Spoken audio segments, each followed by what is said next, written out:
96,3 RPK FM Jakarta. Selamat sore sahabat RPK.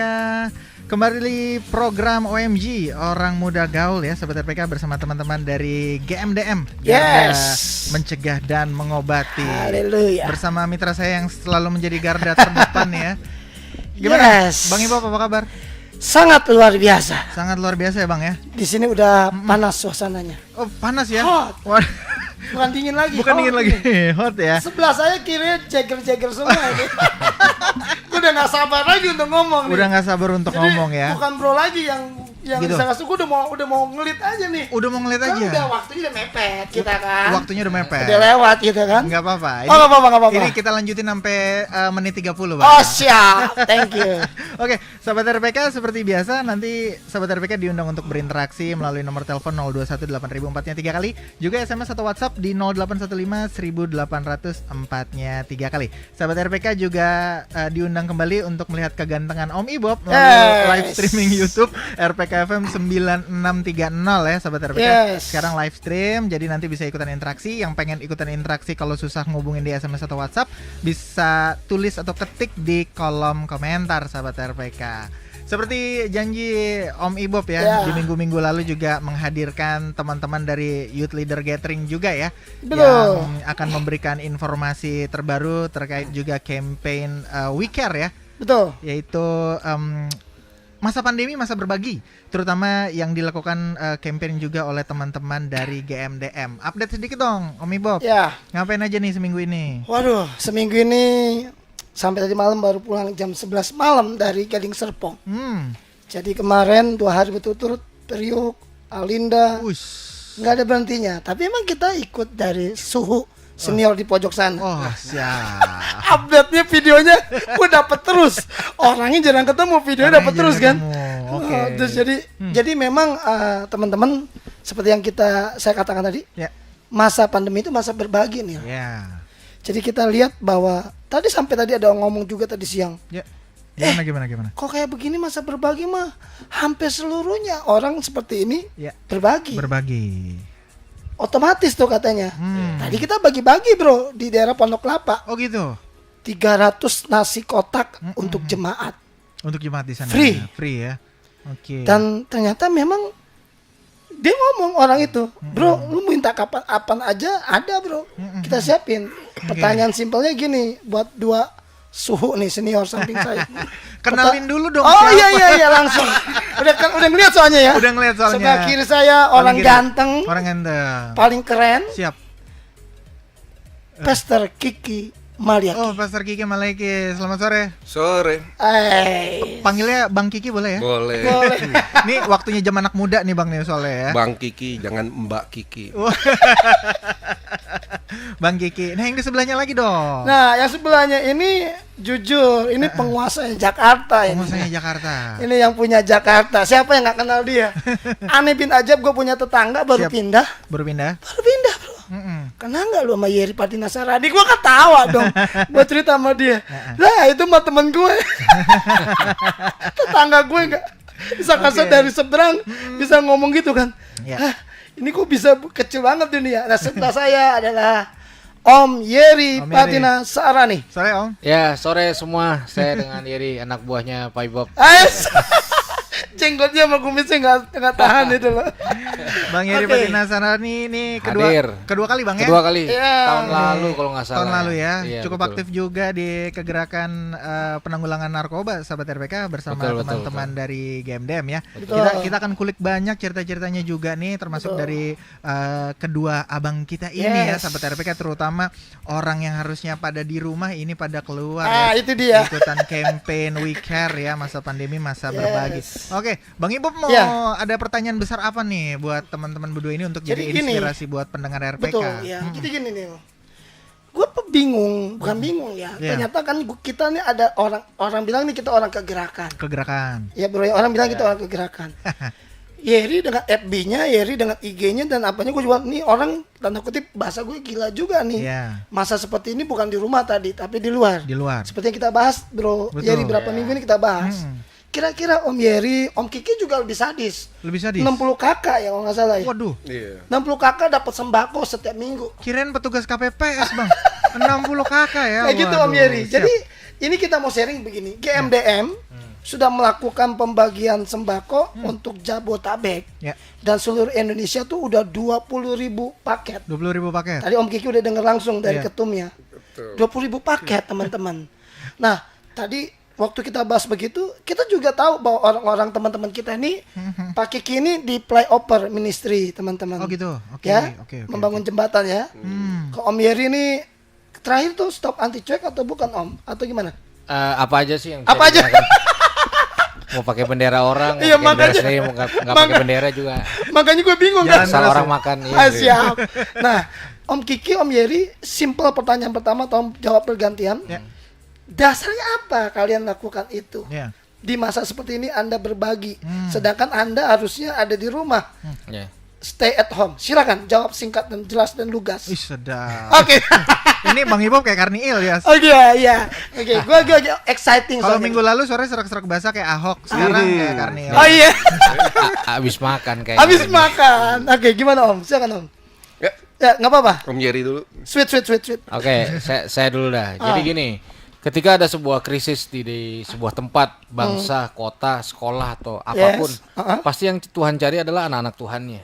Oh, oke, good. Jadi ketika sebuah krisis terjadi di Indonesia, katakanlah COVID-19, Oke. saya yakin Tuhan nggak cari presidennya, kelurahnya, Tuhan cari mana anak-anak Tuhannya. Jadi ada sebuah tanggung jawab ilahi. Ini bukan seperti pilihan atau panggilan boleh apa enggak. Semua orang percaya punya tanggung jawab ilahi, Amin. yaitu berkontribusi pada sebuah krisis, berdiri di titik krisis bangsa. Oke. Sebagai representatif, kita nggak cuma cinta Tuhan, kita juga belajar mencintai apa yang Tuhan cintai. Jadi ini adalah sesuatu yang harusnya menjadi sangat normal ketika krisis terjadi. Yes. Begitu sih. Oke. Wah, ini beda. Makanya saya bilang beda gini. Kenapa gua mau timpalin beda? Mindsetnya beda, bro. Mindsetnya beda ya. Teman gue Andi Korinto dari Messenger Jogja ngomong Ya. gini. Kita dalam masa seperti ini bukan jadi korban. Iya. Mindset kita bukan korban. Bukan korban Iya. ya. Nah, itu yang membuat orang bisa bergerak, bro. Iya. Teman-teman di Jogja mereka kumpulin APD, mereka bikin macam-macam. Iya. Karena konsepnya mereka merasa mereka bukan korban. Gimana Pak Kiki? Silakan. Menurut Pak Kiki, apa jawaban Pak Kiki? Ya, kalau bagi saya, karena kita tertanam dari kecilnya nilai-nilai kebenaran, otomatis kita sudah siap sedia. Jadi pada saat kondisi seperti ini, ya seperti Bang Yeri bilang tadi, ya memang Tuhan akan pakai kita dulu. Amin. Karena kita kan alatnya, anaknya, Ya. kepanjangan tangannya untuk bisa menjangkau orang-orang yang dikasihi. Ya. Yes. Jadi itulah tugas kita. Kita harus berdiri di garda terdepan untuk hal ini. Harusnya seperti itu. Amin. Dan saya dengan Bang Yeri salah satu dari orang-orang yang berdiri di garda terdepan itu. Top. Salah satunya ya. Iya. Oke. Kan Udah. banyak anak Oke. Tuhan, bukan kita doang. Siap. Yang dengar sini, yang dengar semua pasti anak Tuhan. Amin. Cuman waktunya mungkin Yes. habis dengar ini langsung kerjakan besok atau nanti. Yes. Nah, teman-teman seru ya, menarik, Bro menarik, Daniel menarik, ya. menarik. Kenapa saya hari ini ambil peranan Om Daniel? Ya. Karena di sebelah saya senior. Oh, senior. Saya junior. Tapi depanan. Oh iya. Yang lain duluan, Oh, gitu. Ibob depanan. Oh gitu. Jadi gini, Ya. ini bagus nih. Ya. Tadi Om Yeri maupun Om Kiki bilang calling, panggilan. Dan satu kata yang bagus tuh. Ini hal yang biasa. Iya. Ketika ada masalah atau bencana, Iya. harusnya anak Tuhan ada di depan. Betul. Betul ya, Bro ya? Betul. Gua mesti garis bawah itu, Bro. Hmm. Itu mesti distabilo, Bro. Iya. Mesti distabil. Pertanyaan gue sama juga dengan hal yang umum di luar. Ya. Sorry Pak Kiki, saya agak excited. Beda seperti kita lagi ngopi, Pak. Soalnya baru habis makan Bang Ere. Jadi menggebu-gebu. Iya. Lanjut, Bang. Powernya lebih banyak. Jadi ketika kita ngomong soal mujizat, ini cuma contoh. Harusnya anak Tuhan, mujizat itu biasa. Betul. Artinya ngalamin Iya. setiap Ngalamin. hari. Iya. Nah, Dan gimana, Om? buat saya gini, mujizat yang sesungguhnya adalah ketika kita tidak haus dan berharap hanya mujizat aja, tapi menjadi mujizat itu sendiri untuk orang lain. Wah, Itu Gue kasih tahu sama lo, gue potong. Itu yang Ketum GMDM katakan di awal tahun dengan visinya. Jadilah mujizat bagi orang lain di tahun ini.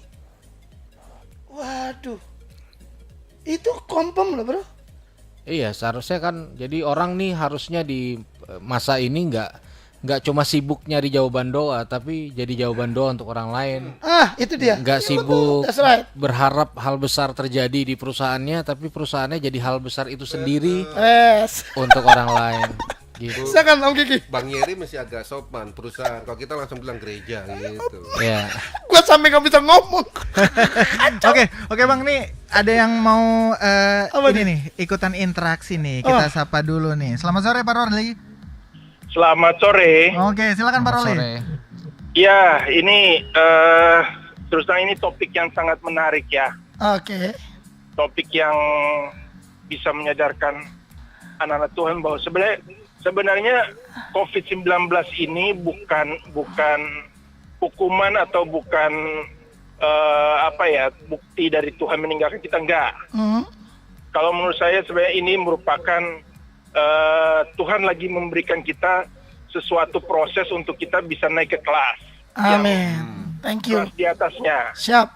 Cuma saya melihat kok dengan COVID ini banyak anak-anak Tuhan yang merasa bahwa mereka seperti mau mati gitu ya.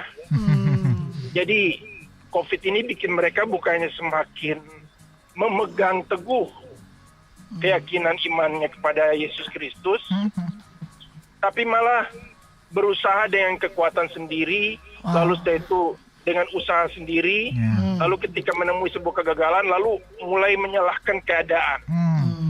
Nah, itu gimana ya, Bung Yeri dan rekan-rekan, mengenai hal itu, mungkin boleh diberikan sedikit solusi buat saudara-saudara kita yang lainnya ya. Yang menganggap COVID ini sebenarnya COVID ini adalah musibah bagi mereka gitu, bukan ujian iman. Gitu. Ngerti Pak, ngerti Pak. Oke Pak. Terima kasih Pak Rorli. Oke. Tuhan berkati. Lanjut. Neil, thank you ya. Iya, silakan. Oke, Bro Yeri sama Bro Kiki, Om Kiki, Om Yeri. Saya lebih sopan. Senior saya. Respon dari beliau yang tadi interaksi, silakan jawabannya apa buat Bro? Oke, jadi gini, sampai hari ini, sore ini, jam ini Tuhan masih bicara lewat situasi dan kondisi. Jadi COVID-19 adalah salah satu sarana suara ilahi disampaikan buat orang-orang yang dikasihi. Orang yang mendengar dan melakukan firman adalah orang yang membangun rumahnya di atas batu karang yang teguh, lalu badai dan banjir datang. Nah sekarang badai dan banjir datang, katakanlah itu COVID. COVID ada untuk menunjukkan kita sedang berdiri di batu karang yang pas, yang teguh atau enggak. Kalau kita goyang, itu artinya bukan COVID-nya harus berubah. Kitanya harus berubah, kembali di atas, berdiri di atas batu karang yang teguh. Dan mau COVID ini sampai 2 tahun, 3 tahun lagi, itu nggak akan terjadi masalah. Karena pundak rohani kita akan semakin kuat. Amin. Amin. Waduh, gue kebakar gue nih kayak begini nih. Apa? Sabar Bang. Dengar sabar. kayak gini kebakar gue. Yeah. Om Kiki, silakan Om Kiki. Ya, kalau bagi saya kita ini kan pilihan, ya, pilihannya Tuhan. Maunya jangan di zona nyaman terus. Saat COVID inilah zona kita untuk bergerak. Wah. Jadi kalau kita mau zona nyaman terus, ya mohon maaf akan tertinggal. COVID ini bukan bukti Tuhan meninggalkan kita, tapi bukti Tuhan ingin melihat kedewasaan rohani kita. Mau bergerak nggak? Amin. Oke, kita sudah mau sampai di menit 30 nih, Bang Ibob Kayaknya nih. kurang bro. Kurang ya. Nanti jangan kalau izin kalau boleh RPK tambahin setengah jam aja. Boleh. On fire nih, on fire. Iya, sama Bang Ibob datangnya dipercepat gitu Siap. ya. Tadi ada panggilan khusus dari Ada panggilan khusus sama Bang. Ketum. Tadi kan udah di WA, tadi kan bareng-bareng kan. Siap, Komandan. Oke. Oke, Apa, ini silakan, perbincangan silakan. yang menarik, sahabat RPK tetap ditunggu di 0815 1804-nya 3 kali. OMJ akan kembali lagi setelah kita menyamakan tanda waktu kita berikut ini.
Kembali lagi sahabat RPK di OMG, Orang Muda Gaul. Yes. Barusan ngedengar helaan napas Bang Ibob ya, dia kayaknya semangat banget hari ini. Tumen-tumenan saya diterobos semua jadi hostnya dia sekarang. Iya. Saya ngikutin aja. Ini emang panggungnya Om Ibob banget Betul. nih. Enggak apa-apa. Om. Ntar lagi bakar ban saya bisa nih. Kalau gini saya. Seru nih. Dia jadi bikin menghangat ya. Iya. Tapi Lanjut Om. tadi kita dapat Lanjut, Om. bocoran Om Yeri, Om Kiki. Ya. Iya. Udah banyak pertanyaan masuk katanya. Karena memang Om Yeri sekarang siaran OMG ini, Orang Muda Gaul ini dibuka untuk pertanyaan SMS dan WA-nya. Oke, Jadi siap. setiap itu ada SMS WA masuk. Ini juga disiarin dengan live streaming, Bro. Oke, Masuk di oke. YouTube juga, Bro. Nah, yang kedua ya, jadi pertanyaannya udah dijawab ya. Kenapa tetap keluar gitu kan? Nah, ternyata kan ada panggilan nih kan. Nah, yang kedua, kira-kira tadi Om Yeri udah ngomong nih sampai 2 tahun, 3 tahun gitu kan. Iya. Masalah COVID ini nggak jadi masalah kalau kita punya pondasi yang benar kan. Betul. Di atas batu karang itu kan. Betul. Betul ya? Betul. Nah, pertanyaan saya yang ketiga kepada Om Yeri dan Om Kiki. Kira-kira setelah new normal ini, apakah kegiatan aksi peduli masa pandemi, masa berbagi ini terus berjalan atau stop atau gimana? Silakan. Oke. Saya percaya setiap gembok tuh dibuat dengan kuncinya. Oke, good. Setiap masalah diizinkan dengan solusinya. Selama ada sebuah krisis masalah, itu artinya panggilan kita sebagai respon kecintaan kita sama Tuhan. Jadi mungkin ini pemanasan sih. Oke. Ya kan, institusi-institusi pelayanan, gereja dan sebagainya yang nggak terbiasa turun bagi ke lapangan, ini mulai terbiasa. Amin. Dan ini akan menjadi sebuah habit baru di mana That's right. saya punya keyakinan sebuah sejarah baru akan tercipta di kemudian hari lewat kegiatan-kegiatan yang dilakukan hari ini. Jadi terus lanjut. Terus lanjut ya. Ini bagus banget. Om Kiki gimana? Silakan. Buat Om Kiki. Kalau menurut saya, ya kalau kita memang darahnya darah orang baik, ya kita harus melakukan terus sampai tutup mata. Jadi banyak hal untuk kita melakukan hal yang baik. Ya. Jadi jangan sampai kita sendiri merasa, aduh kok saya begini. Kerjakan aja, lakukan saja. Apa yang kita bisa, kita kerjakan. Yang nggak bisa, Tuhan pasti kerjakan. Amin. Keren banget. Nah, teman-teman nanti ada banyak pertanyaan. Nanti kita lanjut ke sana. Di depan mata kita nih udah banyak WA, SMS masuk. It's okay. Jadi saya mau bilang sama teman-teman, teman dan sahabat OMG, Orang Muda Gaul dimanapun, saya akan pastikan setiap Jumat jam 5 sore akan ada banyak pembicara-pembicara yang hot, yang luar biasa bersama dengan teman-teman. Jadi teman-teman jadikan ini prime time, jadikan siaran ini betul-betul teman-teman happy, suka di radio, di jalan, dengan mobil. Jadi kapanpun kita 96,3 FM. Iya. Betul ya? Iya. Ini Radio dong. Pelita Kasih. Iya. Slogannya dong. Terima. Terima. Gubrak. Om Ibob nih bener-bener emang semangat banget. biasa. Ayo Om, silakan. Om. Oke, jadi Om Yeri, Om Kiki tadi ada satu pembincangan di meja makan tadi. Ada satu kata habit. Om Kiki ingat? Yes. Kalau memang dasarnya orang itu baik, mau kondisi apapun, sekalipun dia nggak punya uang, dasarnya baik, dia akan tetap berbuat baik. Betul. Gimana Om Kiki, Om Yeri, silakan. Nggak nunggu wabah, nggak nunggu pandemi, nggak nunggu musibah, nggak nunggu bencana. Silakan Om. Iya, makanya masalah tuh identik dengan identitas. Identitas siapa kita? Masalah tuh menunjuk aslinya kita. Murah hati apa enggak? Amin. Pencitraan apa enggak? Munafik apa enggak? Rohani apa enggak? Karena di masa seperti ini orang akan sulit. Kalau orang pencitraan, daya tahannya nggak akan lama. Oke. Kalau fotonya udah habis, udah lowbat, udah nggak bisa dokumentasi, dia juga akan berhenti sejauh Oke. dokumentasi. Nggak ada yang like aja kita. Iya, Berhenti. makanya kedewasaan, daya tahan rohani akan sangat teruji Yes. dan terlihat di sini. Yes. Gitu loh. Mana yang membangun di atas batu karang yang teguh, Amin, amin. mana yang tidak. Oke, thank you. Itu Om Yeri, Om Kiki gimana? Ya sama seperti yang tadi saya bilang gitu. Kalau memang dasarnya kita sudah baik, ya kalau dasar baik pasti dibangun di atas batu karang. Jadi apapun keadaannya kita tetap maunya baik gitu, mau berbuat baik. Bahkan ditipu sama teman sendiri pun tetap teman sendiri mau minta bantuan, tetap aja kita mau memberi. Kenapa? Karena dasar kita emang udah baik. Gitu. Amin. Itu saja sih. Sampai itu ya Om ya, sampai di grup ya. Ya. Ada orang ya yang udah ngeselin, katanya memang susah sih. Orang lain nggak mau nerima, tetap kita terima.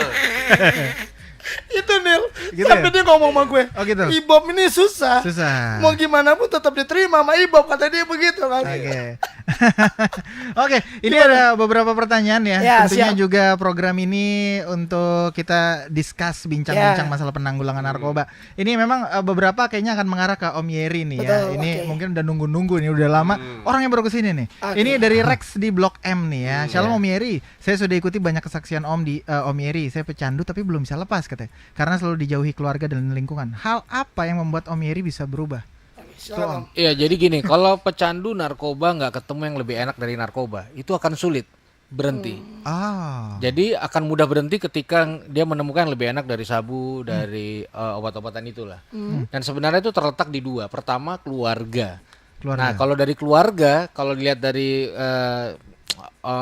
Om Rek ini beli yang di Blok M, dijauhin kan. Iya. Maka mau nggak mau ada satu alternatif lagi, yaitu Tuhan. Ah. Gitu loh. Bukan klise tapi itu berhasil di saya. Ketika kita dekat sama Tuhan, menemukan Tuhan dan hidup tenggelam di dalam cinta dan pelukannya, maka kita akan menemukan yang lebih enak dari narkoba itu sendiri. Dan sebenarnya untuk memakai narkoba nggak ada pilihan lain kecuali mulai bergerak menemukan yang paling high dari semua jenis narkoba, yaitu tenggelam di dalam anugerah dan hadiratnya dan firman-Nya. Itu sih. Itu istilah kasarnya efek narkoba yang paling legal. Itu top. Dekat sama Tuhan. Itu kalau buat gue Bahasanya ke sana iya, maksudnya. kalau buat gue Walaupun tuh jawabannya tetap top banget. top banget ya. Karena gini, ternyata yang membuat seseorang itu bisa berhenti, kalau nggak ada yang lebih enak dari sabu dan putau itu, nggak akan buat dia berhenti. Betul. Oke. Tetapi ketika dia dapat sesuatu, gue mau jawab gini sebenarnya tadi, bukan jawab, mau nambahin encounter with God, perjumpaan dengan Tuhan. Susah, yang bahasanya nggak bisa lepas dari itu. Iya. Bro. Wow. Itu akan mengubah hidup seseorang. Iya. Yang tadi bro ngomong kan, tapi Betul. dasarnya memang family ya, keluarga Betul. ya, Family. keluarga dan memang pribadi itu ketemu Tuhan. Ketemu Tuhan. Udah dua itu aja bro. Dua itu aja ya. Oke, Kita Masalah ini kan dijauhi sama keluarga dan lingkungan. iya. Ya itu dia. Berarti satu-satunya jalan cari Tuhan. Cari Tuhan. Oke, itu Udah dia, gak ada yang mau Kiki. nemenin ya. Iya. Ini dari 081387 sekian. Shalom Bung. Iya. Beta mau tanya ini, bagaimana ajari Beta punya anak nakal sekali, rokok dan sudah hisap ganja, kata-kata sudah tidak didengar. Mohon caranya. Silakan Om Yeri. Ya jadi gini, dasarnya dulu semua orang tua pasti pernah punya anak-anak. Pernah jadi anak-anak. Oke. Dan anak-anak belum pernah jadi orang tua. Jadi saya mau mulai dari setiap orang tua yang berharap anak-anak mengerti 100% orang tua itu mustahil. Mustahil. Iya, karena anak-anak belum pernah jadi orang tua. Kitalah yang harus ambil bagian. Ketika kita menghadapi anak nakal sekali, Iya. ya, artinya tanpa batas kita harus mendampingi anak kita. Ya. Maka saya bilang gini, rasanya pelukan ayah. Ini disampaikan oleh Dr. Aisyah Dahlan. Sama seperti narkoba rasanya. Jadi ketika anak tuh dipeluk, dicium, dibelai, anak-anak ketemu statement ini, I love you, papa cinta kamu, you are my beloved son, aku tresno bekoe. Maka anak-anak yang dipeluk sama bapaknya akan mengeluarkan dopamin dalam otaknya dan anak-anak merasakan kebahagiaan seperti drugs. Saya salah satu buktinya. Jadi itu valid di saya. Saya sembuh karena Tuhan, saya sembuh karena pelukan ayah. Amin. Yes. Jadi saya dorong sering-sering peluk anaknya karena pelukan itu lebih dahsyat dari ganja. Fix, terbukti, pasti. Merinding Bang dengarnya Bang. Aduh. Nah, gue aja yang denger gitu langsung dalam hati gue gini, gue pulang gue peluk anak gue nih. Kadang-kadang kita terlalu sibuk di luar kan, terlalu banyak kegiatan Iya. kan. Iya, makanya sulit. Makanya Iya. jujur ya, ini di luar ini. Ah. Yang dibutuhkan rehabilitasi hari ini adalah rehabilitasi orang tua. Yes. Karena banyak orang menyalahkan langsung anaknya ketika nggak tahu. Tapi saya punya prinsip gini, keluarga kan satu, Iya. betul ya? Oke.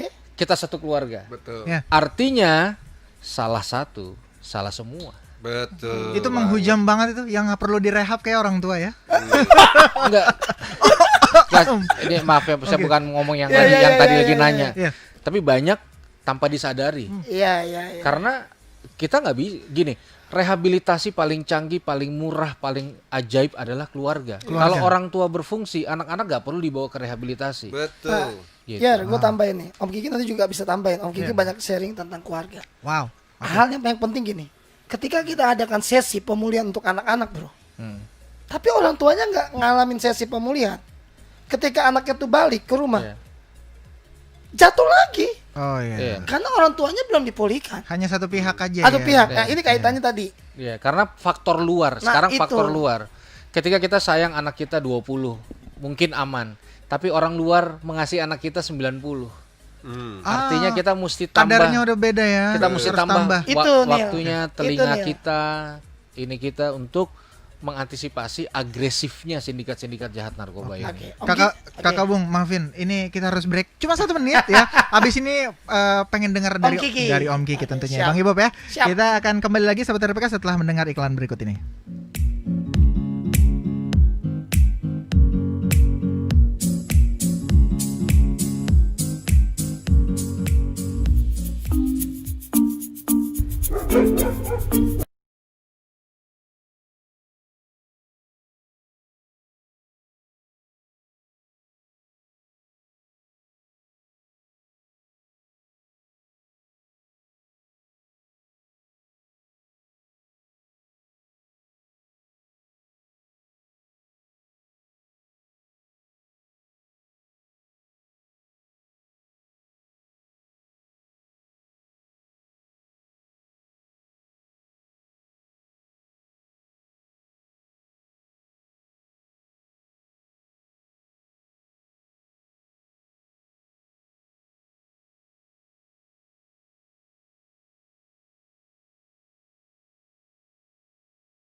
First and harmonize your life. 96.3 RPK FM.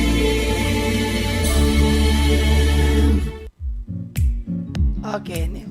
Masih dari kawasan Dewi Sartika 136D Cawang, Sobat RPK. Sudah 47 menit lepas dari pukul 17. Sobat RPK, thank you banget. Kayaknya sesi interaksinya nih agak sedikit ditutup ya, karena udah lumayan banyak gitu ya. Jadi nanti mungkin bisa minggu depan lagi Sobat RPK. Nggak apa-apa, kita masih punya waktu lumayan sekitar 10-11 menitan ya. Kita masih ngebahas tadi, terutama menjawab pertanyaan tadi ya, soal bagaimana orang tua ya itu bisa ngasih tahu ke anaknya nih ya soal jadi teladan ya, ini terutama untuk menjawab anak yang memang sudah nggak bisa diatur lah. Nggak bisa diatur. Dan tadi tuh rehabilitasi orang tua emang harus kayak begitu. Ini Bang Kiki. Gimana Om Kiki? Silakan. Gimana Om Kiki? Ya, sebenarnya kalau rumah tangga itu ya, dalam sebuah rumah tangga itu kita tuh harusnya memberi kesenangan, memberi kebahagiaan, bukan mencari. Ya, memberi. Kalau mencari pasti akan kecewa. Ya. Kenapa kita memberi? Karena kita sayang. Kita sayang sama istri kita sayang dengan anak kita, maka kita beri dia kebahagiaan. Bukan kita cari kebahagiaan pada mereka. Wow. Ya. Nah, salah satunya kebiasaan itu terjadi karena dikerjakan berkali-kali. Untuk bisa menghilangkan kebiasaan itu harus dikasih taunya berkali-kali juga. Dengan kesabaran, dengan kasih. Ya, bukan dengan marah-marah. Itu anak gitu. Kita sendiri juga seperti tadi Yeri bilang, orang tua bisa pernah jadi anak, anak belum pernah jadi orang tua. Jadi jangan sampai pengalaman kita membuat kita itu jadi otoriter. Tapi pengalaman kita harusnya menjadi bijaksana. Memang itu bro. kerjakan. Makanya kalau Om Kiki itu disebut Dewan Syuro, bro. Dewan Syuro, waduh. Nah, ini berarti di atasnya ketua ya. Betul. Presiden nggak ada artinya. Presiden JLG maksudnya ya. Ibob David nggak ada apa-apanya dibanding dengan Kiki Maliaki. Wow. Nah artinya begini, saya suka banget kata pentingnya itu tadi, bijak, menjadi bijak. Karena anak itu belum pernah jadi orang tua. Betul ya, Re? Betul. Nah, ini yang mesti digarisbawahi ada kata bijak. Nah, saya dengan teman-teman YLG ini bersyukur saya sekali lagi saya mention, saya dipanggilnya Presiden YLG. Tetapi maksudnya kata presiden saya di YLG, tetapi yang mau saya sampaikan adalah ketika saya pun harus butuh penasehat. Orang bijak yang ngasih tahu. Nah, dalam hidup ini pun ketika ada tantangan ujian ataupun kerikil, kita butuh, makanya di ayat manapun dikatakan kita butuh penasehat. Penasehat. Betul ya? Pertanyaan yang terakhir sebelum kita ini akan maraton nih Om. Waktu yang singkat. Setelah wabah pandemi ini masuk dalam new normal, tadi kita udah bahas ya Om ya. Setiap orang nih pakai hand sanitizer, pakai tisu basah, cuci tangan, pakai masker. Nah, dengan masa pandemi ini kita berbagi, ternyata di lapangan pun masih banyak Om yang nggak pakai masker, atau sudah menurunkan kadar hati-hati ataupun kewaspadaannya. Tapi kemarin kan sudah dihajar beberapa kali info ada kenaikan yang signifikan. Betul. Jangan sampai wabah yang kedua kali. Nah, ini maksud saya kita diskusi ini untuk teman-teman pendengar. Betul ya? Om Yeri sebagai pelaku atau pelaku sosial ataupun penggerak atau aktivis di luar, menurut Om, panggilan Om, respon Om, apa yang bisa dilakukan untuk hal itu? Silakan. Ya, kita udah istilahnya orang sadar pandemik lah. Udah pasti sadar sih sebenarnya. Dikasih tahu juga udah tahu juga. Jadi masalahnya bukan di informasi aja. Kalaupun hal maksimal yang bisa dilakukan adalah keteladanan. Jadi pakai masker, pas orang nggak pakai masker ya udah nggak usah marah. Mau dimarahin juga percuma juga. Karena sebenarnya udah tahu. Iya, jadi makanya kan ketika fenomenanya terjadi udah di mapping kira-kira banyak responnya seperti itu. Ya sudah, kita persiapkan aja untuk hal-hal yang terburuk, paling terburuk. Mau nggak mau.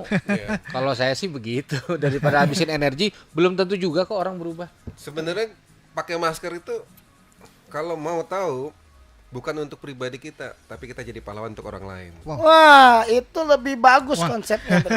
Mindsetnya penting banget. Dahsyat. Saya lanjutin ya. Ingat loh, GMDM itu garda mencegah daripada mengobati. Betul. Artinya apa? Kita yang antisipasi. Betul. Kita yang mawas diri. Iya. Kita yang koreksi. Iya. Tadi yang Om Kiki katakan kita jadi pahlawan bagi orang lain. Betul. Artinya kita tidak menularkan. Iya. Betul ya? Iya. Harusnya seperti itu. Justru pada saat-saat sekarang ini lagi wabahnya corona ini, kalau mau jadi pahlawan, ayo kita lakukan pakai masker. Wow, pakai masker ya? Iya. Oke, thank you Om. Itu udah berapa quotes tuh tadi, banyak banget tuh. Hari ini mabok kita nih. Mabok nih ya, aduh. Tinggal 8 menit, kita lagi lanjut. Domingo, Cipete, selamat sore RPK. Pertanyaan terutama untuk Kak Kiki dan Kak Yeri. Apakah bisa untuk mengubah sebuah lingkungan yang buruk kali ya gitu menjadi baik kembali? Pengalaman yang ada justru yang baik akan terpengaruh oleh yang buruk. Nah, terkecuali di Avengers mungkin bisa. Manusia nih. Gimana Kakak Bung? Ya kalau saya sih yang paling susah adalah mengubah diri sendiri. Jadi ketika kita nggak bisa mengubah diri sendiri, yang terjadi adalah kita sibuk merubah lingkungan dan komplain kalau lingkungan berubah nggak berubah. Kita menonton lingkungan tanpa kita sadari bahwa kitanya juga harus berubah. Begitu. Jadi habiskan energi untuk merubah diri sendiri itu jauh lebih efektif. Gitu. Karena menurut saya orang bilang gini, rubah lingkungan luar, maka yang di dalam berubah. Mungkin itu konsep penjara, rehabilitasi di situ. Tapi banyak orang berubah karena terpaksa aja, gitu loh. Banyak orang berhenti ngerokok karena takut corona. Kalau nggak ada corona, ya yang ngerokok juga. Kalau kata bahasa politik pencitraan. Sedap. Om Kiki ini emang dahsyat nih. Ini nih tabrakan-tabrakannya nih. Pelan tapi dalam, Bro. Pelan tapi dalam ya. Makanya di luar sana yang terima nggak bisa ngomong apa-apa kalau ketemu dia. Secara singkat itu ya. Iya, lebih jadi banyakin ketika energi lebih banyak digunakan untuk merubah diri sendiri, lebih gampang mappingnya merubah lingkungan di luar. Nah, ini balik lagi ke GMDM sendiri, balik lagi dengan fakta di lapangan dan kita udah lihat di berita-berita, Bro. Sebelum kita lanjut pertanyaan tadi, Neil. Ternyata di masa seperti ini peredaran narkoba masih jalan bro. Nggak ngaruh sih. Nggak ngaruh Jalan ya? terus Nggak bro. ngaruh. Iya, nggak ngaruh. Nah gimana bro? Bro dengan sikon seperti itu, penilaian bro, respon bro gimana? Silakan. Iya, jadi kalau narkoba ini nggak ada hubungan, nggak terlalu berpengaruh COVID apa enggak. Yang harus dilakukan adalah segera imun masyarakat secepat mungkin, keluarga, lingkungan, kota sama bangsa. Jadi artinya gini, biarin aja bandar jualan. Yang kita buat adalah supaya nggak laku jualannya. Lewat konten-konten positif. Jadi kadang-kadang kita terjebak dengan say no, cuma say no to drugs, tapi nggak ada say yes to konten-konten positif. Oke. Sehingga banyak banget orang-orang yang mau berhenti dan sudah mau berhenti lalu bingung. Abis itu gue mesti ngapain? Iya, betul. Nah, itu pentingnya entrepreneur, di situ pentingnya sosial, multimedia, entertainment sebagai bentuk pencegahan dan penanggulangan yang kuat. Gitu. Garis bawahinya adalah membuat hal itu tidak laku. Betul ya? Itu sih. Dengan hal-hal yang positif ya. Betul ya. Om Kiki, gimana? Ada komen sebelum kita Ya lanjut? kalau buat saya peredaran narkoba emang selalu jalan ya, karena kan uang tuh harus mengalir terus. Tapi bagi kita orang-orang yang sudah tahu itu, ya, kenapa mesti harus kita belanjakan, kita belikan untuk hal-hal yang Ya. nggak jelas. Padahal kita sudah tahu dampaknya. Ya. Nah, apa yang dikatakan Bang Yeri tadi juga benar itu. Memang sudah fokusnya memang sudah seperti itu. Buat dia nggak laku. Nggak laku ya. Ya. Oke. Apapun konten positif boleh, kalau nggak kita cari kesibukan sendiri Siap. untuk supaya tidak ada minat untuk membeli. Nah, di sini pun teman dan keluarga harus mendukung. Amin. Kita lanjut ya. Ini ada Juan di Cibubur. Selamat sore RPK, Shalom dan Game Dem. Untuk Yeri, adakah cara yang bisa membantu orang dewasa sudah ortu umur 45 tahunan tapi masih pakai narkoba? Suka gereja tapi nggak bisa putus narkoba. Pernah rehab sih, tapi balik pakai lagi. Keluarga udah pusing. Mohon arahannya. Crowded Bang, boleh. Ntar Om Kiki juga boleh jawab. Ya, sebenarnya gini, pemulihan seseorang ya, mau dia bapak, mau dia anak, mau dia cucu, sebenarnya sangat bergantung dengan daya tahan keluarga yang mendampinginya. Oke. Jadi ketika keluarga sudah memutuskan untuk pusing dan menyerah, artinya kemungkinan dia sembuhnya makin kecil. Oke. Kecuali ada intervensi Tuhan. Yes. Tapi kan orang nggak bisa lihat Tuhan langsung, orang pasti lihat keluarga dulu. Jadi makanya kalau dalam kasus seperti ini, yang saya lakukan adalah saya akan dampingi keluarganya lebih banyak dibanding si bapak ini. Oh, Saya akan buat keluarganya akan tetap semangat doa, tetap menabur, tetap melakukan hal yang baik karena masalahnya tuh bukan hanya di pemakai narkoba usia 45 tahun. Masalahnya juga adalah keluarga yang sudah pusing. ini ada itu istilah yang namanya support system kali ya. Iya. Di situ dulu kali. Iya. Iya. Oke. Om Kiki gimana? Nih udah orang tua nih. Dibilang berarti udah berumah tangga gitu ya umur 45 Betul, tahunan. ya. Ada juga yang 45 belum rumah tangga. Tapi kalau bagi, Gue sampai nengok. kalau bagi saya ya, penyebabnya apa gitu? Penyebabnya apa sampai dia betah di narkoba? Sudah ke gereja, ya satu-satunya cara penyebabnya manusia bisa tetap mau pakai narkoba ya, tapi Bang Yeri bilang ya emang keluarganya nggak peduli gitu. Kalau peduli pun juga paling kalau ingat baru negur, kalau enggak. Padahal segala sesuatu yang jadi kebiasaan itu akan terjadi karena berulang-ulang dilakukan. Artinya kita kalau memberitahu pun juga, kalau peduli pun juga harus berulang-ulang kita lakukan supaya kebiasaan itu jadi hilang. Kalau enggak ya susah. Ya, sampai kapanpun enggak, karena keluarganya nggak peduli. Keluarga ya. Ya. Family first ya pokoknya. Walaupun ya. walaupun keluarganya bilang saya sudah lakukan semuanya. Ya sudah berapa kali. Karena di Alkitab jelas berulang-ulang dan berulang-ulang. Berulang-ulang Nah, ya. teman-teman balik lagi begini. Kalau kita ngomong Bro Daniel, 1 bulan terakhir ini, bahwa banyak orang mantan-mantan yang direhab bro, Ya. balik lagi, jatuh lagi. Iya, Ya. Karena satu, tadi mereka tidak diterima di keluarganya. betul. Ya. Iya. Yang kedua adalah mereka masih mengalami kekosongan bro. Ya. Belum diisi dengan hal yang tadi positif itu. Iya. Ingat Bill, kita bahas itu hampir 1 bulan kita bahas itu bro. Iya. Dan hari ini dikonfirmasi kembali. Konfirmasi ya. Iya. Jadi yang paling penting dari omongan 2 senior saya ini, Ya. bahwa yang penting adalah keluarga, Keluarga. Iya. penerimaan itu. Penerimaan. Makanya kalau buat saya, Ya. saya pernah mengusulkan ke Komandan GMDM, rehabilitasi itu bukan untuk orang-orang yang kena narkoba aja, Tapi cobalah buat sebuah rehabilitasi untuk mendidik keluarganya, korban ke narkoba itu. Jadi kita bisa memberikan pengarahan kepada keluarganya, beberapa kali pertemuan juga korbannya. Jadi supaya tetap dia diterima. Supaya tetap dia dirangkul, supaya tetap dia dikasihi. Oke. Bang, waktunya sebel banget nih kalau ngeliat. Tadi kan gue udah komen, tadi kan gue bilang nambah setengah jam. Nambah setengah jam ya. Pertanyaan-pertanyaan yang lain nanti Sobat RPK bisa kita jawab mungkin di minggu depan juga ya. Ini asik banget, rata-rata nanya ke Kak Yeri. Ini tadi juga sudah dijawab ya, bagaimana penerimaan saat ada penolakan dari lingkungan. Kemudian nih, ini juga masih banyak ya. Nih kondisi saat ini banyak orang akhirnya tetap balik jualan narkoba gitu ya. Karena masa lagi sulit. Ini salam untuk Om Legenda. Ada fans juga nih, waduh, dari PSM Makassar. Banyak banget. Terima kasih Sahabat RPK untuk kebersamaannya selama kurang lebih 60 menit ini ya. Ini interaksinya juga banyak. Om Ibob, kita kayaknya harus sebelum tutup saya mungkin pesan dulu sebentar. Silakan. Teman-teman pendengar OMG, pastikan setiap Jumat jam 5 kita akan on time. Dengan para pembicara yang sudah di bidangnya. Jadi teman-teman akan bisa bertanya jawab sebanyak-banyaknya. Silakan Om. Saya juga mau kasih pesan ke teman-teman semua, segala sesuatu bisa kita kerjakan, bisa membuat kita berubah. New normal, prioritas utama. Kalau engkau mau prioritaskan apapun dalam hidup kita pasti bisa. Bisa ya. Om Yeri, silakan. Terakhir Closing sedikit. Ya, yang jelas masa lalu nggak usah dirubah. Jadi yang bisa dirubah tuh masa depan. Jadi putuskanlah sesuatu yang baik hari ini supaya di kemudian hari tercipta sesuatu yang saya tambahin. Oke.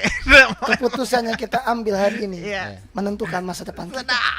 Udah keren banget ini hari ini nih. Selamat sore semua teman-teman. Selamat sore semua. Om Kiki thank you ya. Om Yeri juga thank you. Sobat RPK terima kasih. Hormat semua ya. Om Ibob dengan teman-teman dari YLG, GMDM, Crown Ministry ya. Berikut juga dengan yang bersinar-bersinar semuanya. Termasuk yang lagi ngedengerin ini pasti orang grup semua ngedengerin. Daniel Tanamal pamit undur diri, tetap jadi berkat jadi dampak untuk sesama. Bye bye. See you. Bye.